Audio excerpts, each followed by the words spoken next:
The Epistle of James. Chapter 5.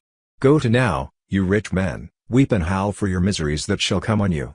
Your riches are corrupted, and your garments are moth-eaten. Your gold and silver is corroded, and the rust of them shall be a witness against you, and shall eat your flesh as it were fire. You have heaped treasure together for the last days. Behold, the hire of the laborers who have reaped down your fields, which is of you kept back by fraud, cries, and the cries of them which have reaped are entered into the ears of the Lord of Sabaoth. You have lived in pleasure on the earth, and been wanton, you have nourished your hearts, as in a day of slaughter. You have condemned and killed the just, and he does not resist you. Be patient therefore, brothers, to the coming of the Lord. Behold, the farmer waits for the precious fruit of the earth, and has long patience for it, until he receive the early and latter rain. Be you also patient, establish your hearts, for the coming of the Lord draws near. Grudge not one against another, brothers, lest you be condemned. Behold, the judge stands before the door.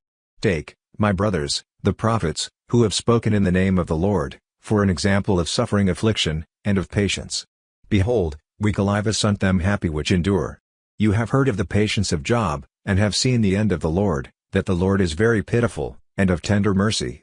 But above all things, my brothers, swear not, neither by heaven, neither by the earth, neither by any other oath, but let your yes be yes, and your no, no, lest you fall into condemnation. Is any among you afflicted?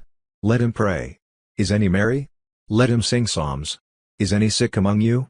Let him call for the elders of the church, and let them pray over him, anointing him with oil in the name of the Lord, and the prayer of faith shall save the sick, and the Lord shall raise him up, and if he have committed sins, they shall be forgiven him.